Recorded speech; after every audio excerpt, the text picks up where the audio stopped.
دھرتی وائس کے دوستو السلام علیکم سامعین، ٹیپو سلطان کے باپ نواب حیدر علی 5 سال کے تھے کہ ان کے والد شیخ فتح محمد ایک لڑائی میں مارے گئے۔ اس ننھے یتیم پر مصیبتوں کے پہاڑ ٹوٹ پڑے، مگر خدا کو کچھ اور ہی منظور تھا۔ حیدر علی کے ایک چچا زاد بھائی انہیں سرنگا پٹم لے آئے اور یہاں انہیں فوجی تعلیم دلوائی، لیکن نامساعد حالات کے سبب وہ تعلیم حاصل نہ کر سکے، جس کا انہیں ساری عمر دکھ رہا۔ حیدر علی جب جوان ہوئے تو انہیں راجہ کی فوج میں بھرتی کرا دیا گیا۔ حیدر علی بچپن میں نڈر، جری اور مہم جو طبیعت کے حامل تھے اور مہمات میں جوش و خروش سے حصہ لیتے تھے۔ ٹیپو سلطان کی پیدائش کا واقعہ بڑا دلچسپ ہے۔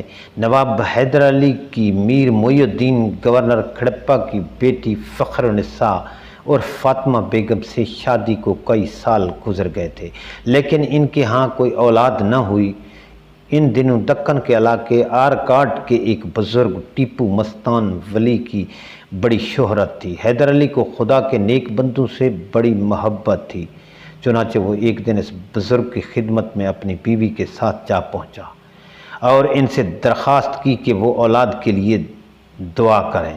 خدا کی کرنی ایسی ہوئی کہ کچھ عرصہ بعد بنگلور کے ایک گاؤں دیوان بلی میں حیدر علی کے ہاں نومبر 1750 عیسوی میں ایک لڑکا پیدا ہوا۔ حیدر علی نے بزرگ ٹیپو مستان سے نسبت اور عقیدت کی وجہ سے اس چہتے بیٹے کا نام ٹیپو رکھا، جو آگے چل کر ٹیپو سلطان کے نام سے مشہور ہوا اور جس نے برصغیر میں آزادی کا اولین چراغ جلایا۔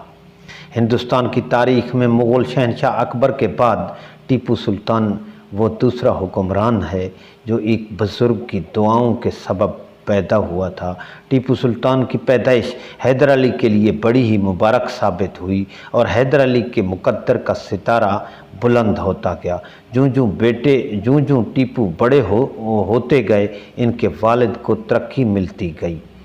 ناظرین، دھرتی وائس کی یہ کاوش آپ کو اچھی لگے تو لائک اور سبسکرائب ضرور کیجیے۔